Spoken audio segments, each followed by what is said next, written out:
सर्व पालक आणि विद्यार्थी मित्रांनो,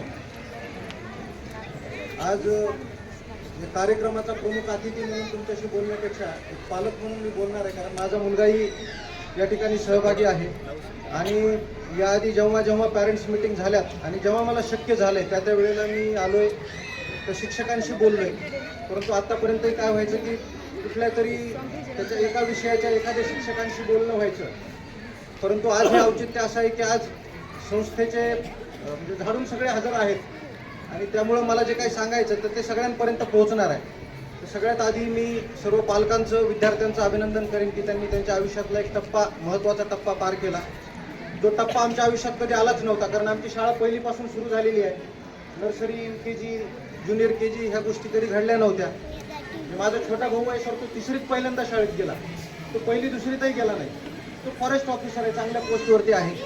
आणि त्यासाठी अभिनंदन, कारण आम्ही ज्या सगळ्या गोष्टी मिस केल्या होत्या त्या सगळ्या तुम्ही उपभोगताय, आनंद घेताय त्या गोष्टींचा. खरं म्हणजे कुठलीही शाळा हे नाव जेव्हा आपण घेतो तर तेव्हा शाळेसोबत काही गोष्टी जोडून येतात. म्हणजे जर आपण असं ठरवलं की शाळेला शाळेमधनं स्कूल बसला वगळायचं तर शाळा अपूर्ण होऊन जाते का? तर अपूर्ण नाही होत. शाळेमधनं इमारतीला वगळायचं, शाळा अपूर्ण होऊन जाते का? तर शाळा अपूर्ण नाही होत. मग शाळेतनं अशी कुठली गोष्ट आहे की जिला वगळलं तर शाळा अपूर्ण होते, तर ती आहे शिक्षण. कारण शिक्षणासाठी म्हणजे कर्मवीर भाऊराव पाटलांनी झाडाखाली पण शाळा भरवली, किंवा रवींद्रनाथ टागोरांचं जे शांती निकेतन आहे ते निसर्गाच्या सान्निध्यात झालं. तिथं काही इमारती बघून ॲडमिशन्स घेतलेले नव्हते आणि तिथं जे घडले तर त्यांचं जगभरात नाव झालं. असे पर्सनॅलिटीज तिथं डेव्हलप झालेले आहेत.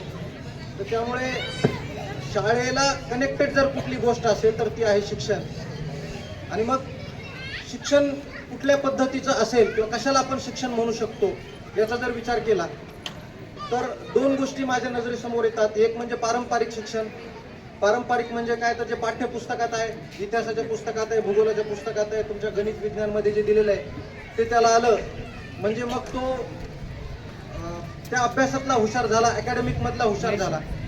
पण सर आपण बऱ्याचदा असं बघतो की काही मोठ्या पोस्टवरची माणसं असतात, IAS असतील, IPS असतील, आणखी कुठल्या तरी मोठ्या पोस्टवरती असतील, परंतु कधी कधी असं वाटतं की त्यांचे काही निर्णय चुकलेत किंवा माणूस म्हणून ते कमी पडलेत असं आपल्याला वाटतं. मग ही गफलत का झालेली असते? तर ते अकॅडमिकमध्ये हुशार असतात, इतिहास, भूगोल, विज्ञान, गणित त्यांचं सगळं चांगलं होतं, पण जे एक व्हॅल्यू एज्युकेशनचा जो पार्ट आहे, मूल्य शिक्षणाचा, तो कुठेतरी कमी राहिलेला असतो आणि म्हणून ते घडतं. आणि तो जो मूल्य शिक्षणाचा पार्ट आहे तर तो म्हणजे मी याच्या आधी जेव्हा आलेलो आहे, शिक्षकांना इथले भेटलेलो आहे, त्यावेळेला मी त्यांना ही गोष्ट सांगितलेली आहे की माझ्या मुलाला बिलो 90, बिलो 80, बिलो 70 पडलेत तरी चालेल, पण त्याला चांगल्या सवयी आहेत का, गुड हॅबिट्स आहेत का, याच्यावरती तुमचा भर असू द्या. त्याचं कारण मी मुद्दामून ह्या गोष्टीचा उल्लेख करेन की माझं अकॅडमिक्स फारसं चांगलं नव्हतं आणि माझं असं एकही वर्ष सर नव्हतं की कुठल्या तरी विषयाला खाली लाल रेष मारून मला गुणपत्र खात्यात मिळालंय, किंवा मला 10वीच्या इंग्रजीला 35 मार्क्स आहेत. मला असं वाटलं होतं की मी नापास होणार आहे. परंतु जेव्हा मी असं वाटलं की पेपर अवघड गेलाय खूप आणि मग परीक्षा संपली आणि मी फक्त इंग्रजीचा अभ्यास सुरू केला, 11वीला मी इंग्रजीला माझ्या वर्गात पहिला होतो. मग अकॅडमिक जे आहे ही गोष्ट सर कुठल्या तरी टप्प्यावरती त्याला जेव्हा जाणीव होते त्या गोष्टीची, सकारात्मक किंवा नकारात्मक प्रेरणा निर्माण होते त्याच्या मनात, तेव्हा ती गोष्ट तो कव्हर करू शकतो. म्हणजे गुड हॅबिट्स आहेत तर त्यानंतर कव्हर करता येत नाही, तर 6 महिन्यात, वर्षभरात तुम्हाला फुलफिल नाही करता येत. किंवा असं कुठलं एखादं जसं काहीतरी प्रॉब्लेम झाला आम्ही वरकर सरांकडे जाऊ की व्हिटॅमिन D इफिशियन्सी झाली आणि मग सर देतील, डोस देतील, काहीतरी देतील, तर तसं काही व्हॅल्यू एज्युकेशनचा डोस नसतो कुठलाच, किंवा त्याचा कोर्स पण नसतो. तर ते आत्तापासून त्यांच्या अंगी बिनवलं पाहिजे. म्हणजे अगदी to save water, to save energy इथपासून. तर मी मागे तर हे सुचवलं होतं की मुलांना आल्यानंतर त्यांचा एकही दिवस असा जाऊ देऊ नका की त्यांना कुठली तरी गोष्ट सांगितलेली नाही. त्यांना दररोज कुठली तरी एक गोष्ट सांगा. म्हणजे रवींद्रनाथ टागोर असं म्हणायचे की एखादा व्यक्ती दिवसभर काम केल्यानंतर, त्यांनी उदाहरण देताना शेतकऱ्याचं दिलं होतं की एखादा शेतकरी दिवसभर काम केल्यानंतर घरी आल्यावर जर तो एखादी कविता वाचत असेल किंवा लिहित असेल तर तो भले उत्तम शेतकरी नसेल पण उत्तम माणूस नक्की असेल. त्याचं कारण असं आहे की त्याची नाळ कुठेतरी जोडलेली आहे आणि ही नाळ जोडून ठेवण्याचं जे काम आहे तर हे शाळेकडनं व्हावं ही आमची पालक म्हणून निश्चितपणे अपेक्षा आहे. कारण we have handed over our gem stones to you and now it's your responsibility to convert them into gems. कारण तुमच्या शाळेचं नाव जेम्स म्हणजे पालकांना लक्षात यावं म्हणून मी सांगतो. जेमस्टोन आपण कशाला म्हणतो तर निसर्गतः जी दगडं सापडतात, जे खाणीत मिळेल त्याला आपण जेमस्टोन म्हणतो. पण जेव्हा ते जवाहिऱ्याकडे जातात आणि त्याला पैलू पाडले जातात, त्याला चमकवलं जातं, पॉलिशिंग केलं जातं, किंवा त्याला तुमच्या गळ्यातल्या हारामध्ये किंवा हातातल्या अंगठीमध्ये मडवण्याच्या आधी ज्या स्टेजचं बनवलं जातं तर तो जेम्स आहे. आणि ते जेम्समध्ये कन्व्हर्टिंग करण्याची जी प्रोसेस आहे तर ती शाळेतनं व्हायला पाहिजे मला असं वाटतं. त्यांना मार्क्स थोडे कमी मिळाले ना ते कव्हर करतील. तर त्यांना विचारा की काल तुमच्यापैकी किती जणांनी आईला मदत केली होती, किती जणांनी झाडून काढायला मदत केली, किती जणांनी किचनमध्ये मदत केली आहे, किती जणांनी काल तुमच्या छोट्या भावंडाशी किंवा मोठ्या भावंडाशी भांडण नाही केलेलं, तुमच्यापैकी किती जण आहेत. आणि त्याचं कौतुक करा, त्याचं अभिनंदन करा. इतर मुलांना असं वाटलं पाहिजे की ही it's a job of appreciation, ही कौतुकाची गोष्ट आहे, म्हणजे त्याच्या अंगी ती उतरवली जाईल. आणि एक साधी गोष्ट आहे, म्हणजे इथल्या टीचिंग स्टाफला मी मुद्दामून ही गोष्ट सांगेन की आम्ही जर का 2 व्हीलर किंवा आमची 4 व्हीलर सर्व्हिसिंगला टाकलं तर तिथनं हलत नाही मालक. कारण तो मेकॅनिक उगाच सांगेल की ऑइल बदली केलेलीच नसेल, त्याच्यावरती विश्वास नसतो. आम्ही ती गाडी खराब झाली तर 10 वेळा नवीन विकत घेऊ, आमची मुलं खराब झाली तर काय करायचं.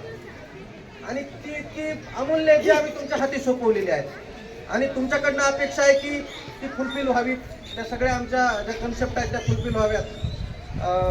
जे साने गुरुजींनी एकदा चांगला शिक्षक कुणाला म्हणायचं त्याची व्याख्या केलेली आहे. तर ते असं म्हणतात की ज्याला चांगली आई होता आलं तर तो चांगला शिक्षक झाला. आणि त्याचं उदाहरण देताना ते असं सांगतात की मग चांगली आई कोण, तर एखादं बाळ जर रडत असेल आणि ते जर का रडायचं थांबत नसेल तर जोपर्यंत ते रडायचं थांबत नाही तोपर्यंत आई त्याचे प्रयत्न थांबवत नाही.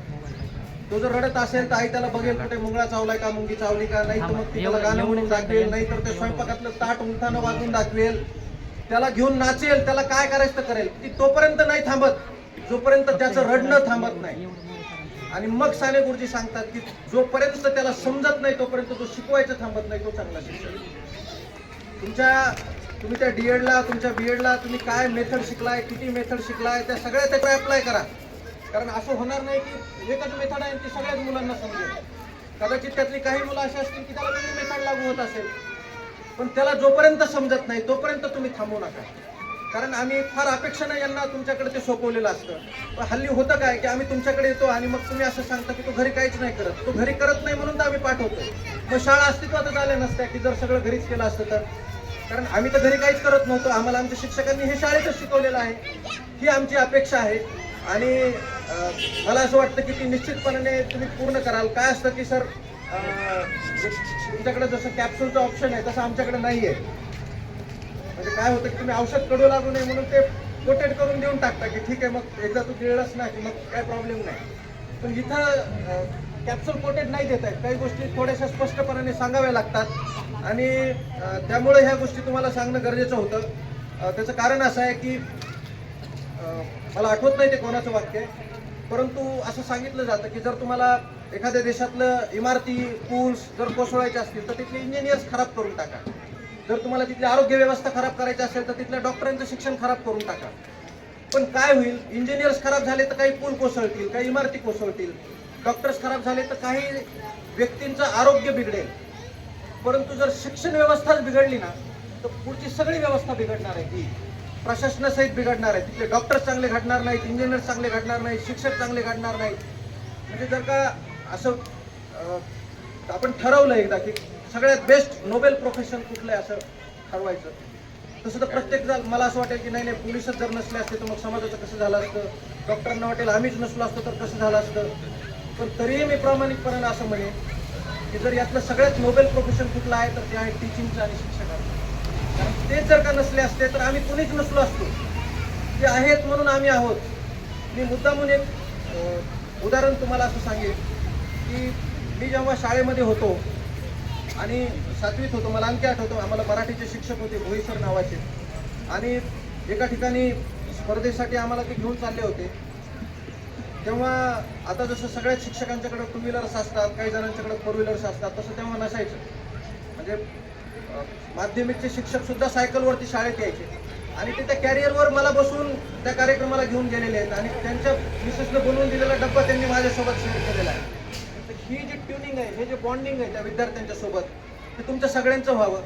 अजूनही त्या शिक्षकांचं आठवण झाली कुठल्याही आम्हाला ज्यांनी शिकवलं, त्यांचं नाव निघाला, कुठं उल्लेख निघाला, तर मग मन भरून येतं किंवा त्या आठवणी जाग्या होतात. तर असं बॉन्डिंग तुमच्या सगळ्यांच्या सोबत ह्या विद्यार्थ्यांचं जमा व्हावं.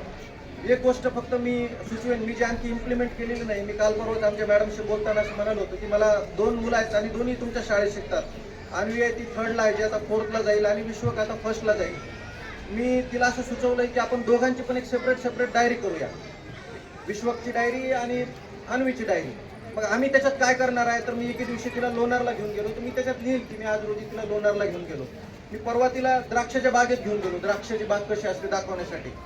आणि तिला तिथे घेऊन गेल्यानंतर मला आठवलं की योगायोगाने मी नेमका 3रीला होतो जेव्हा मला माझे बाबा द्राक्षाची बाग दाखवायला घेऊन गेले होते. ही गोष्ट मी विसरून गेलो होतो, पण मी तिला बागेत गेल्यानंतर मला आठवलं आणि मग मला क्लिक झालं की अरे आता ठीक आहे, ही मला ऍक्च्युली माहीत असायला पाहिजे होतं, मी विसरून गेलो होतो. पण हे जर माझी एखादी डायरी असली असती तर माझ्या लक्षात राहिलं असतं. मग आम्ही ठरवलं की त्या दोघांची पण एक डायरी करू आपण आणि मग त्याच्यात आपण लिहू की आज विश्वकला लोणारला नेलो. विश्वक लहान आहे, UKGला, त्याला नाही आठवणार मोठं झाल्यानंतर. पण जेव्हा तो ही डायरी बघेल, मी हे का सांगतो हे मी सांगतो तुम्हाला. मी तर पारदला पोस्टेड असताना सर एक MBBS झालेला मुलगा, डॉक्टर आहे तो, आणि त्याचे काका आधी माझ्याकडे आले आणि त्यांनी सांगितलं की सर मी माझ्या पुतण्याला घेऊन येणार आहे आणि त्याला थोडंसं जर काही गायडन्स करता आलं तर करा. म्हटलं तर ऑलरेडी तो एक डॉक्टर आहे, त्याला आणखी काय घडवायचं आता तुम्हाला, त्याला काय गायडन्स करू. ते म्हणे प्रॉब्लेम तो नाहीये, प्रॉब्लेम हा आहे की तो त्याच्या आईवडिलांचं काहीच रिस्पेक्ट नाही करत, तो त्याच्या नातेवाईकांना काही किंमत नाही देत, आणि त्या अँगलनं त्याचा गायडन्स करा. मी हा विचार करत होतो की तो IAS IPS होऊन जर त्याच्या आईवडिलांची काहीच किंमत करणार नसेल, त्यापेक्षा कुठेतरी तो क्लर्क झाला तरी तो सफिशियंट आहे की जो त्याच्या आईवडिलांची किंमत करतो, त्याच्या आईवडिलांची सेवा करतो, त्याच्यासाठी ते मूल्यवान आहे. आणि म्हणून ह्या आठवणी जर का त्यांच्या जिवंत ठेवायच्या असतील तर मी शाळेला पण ते सुचवून की तुम्ही एक अकॅडमिक त्यांची डायरी ठेवा की त्यांना ज्या शाळा बदलली तर त्याला सांगा की दुसऱ्या शाळेत असेल तेव्हा ती मेंटेन ठेव. तुम्ही कलश शीट्सला त्यांचा जो व्हिजिटचा प्रोग्राम ठेवला होता अतिशय सुंदर होता, मी स्वतः आलो होतो, मला खूप आवडलं. पण मला नाही वाटत की विश्वक जेव्हा 20 वर्षाचा होईल तेव्हा त्याला आठवेल. पण हेच जर त्याच्याकडे डायरी असेल तर त्याला हे लक्षात येईल की माझं UKG जेम्स स्टोनमध्ये झालंय आणि तेव्हा अमुक अमुक तारखेला त्या शाळेतले शिक्षक मला इथं घेऊन गेलेले होते. त्याच्या मेमरी स्टोअर करण्याचं जे काम असेल ते पण आपण ह्याच्यातनं करू शकतो. मी पुन्हा एकदा सगळ्यांना, शिक्षकांना, पालकांना खूप सगळ्या अपेक्षांच्या सह शुभेच्छा देतोय की तुम्ही त्या फुलफिल कराल. मला माहित आहे की तुम्ही काही देव नाहीत, आमची अपेक्षा तशीच आहे की तुम्ही त्यांना, कारण तुमच्या ताब्यात दिले, तुम्ही घडवणार आहेत त्यांना देवासारखं असं वाटतंय, तर ह्याचा अर्थ तुम्ही तसे असला पाहिजेत. पण तरीही त्या अपेक्षांसह मी त्या शुभेच्छा देतोय आणि सगळ्याच पालकांना आणि त्या विद्यार्थ्यांनाही शुभेच्छा देतोय की त्यांनी एका पुन्हा त्या नवीन टप्प्यामध्ये ते प्रवेश करत आहेत. मला या ठिकाणी बोलवलं आणि मला वाटतं जर मी असं बोलणारे माहीत असतं कदाचित बोलवलं नसतं सरांनी, तरीही बोलवलं आणि या ठिकाणी बोलण्याची संधी दिली त्याबद्दल तुमच्या सगळ्यांचे आभार मानतो आणि थांबतो. धन्यवाद.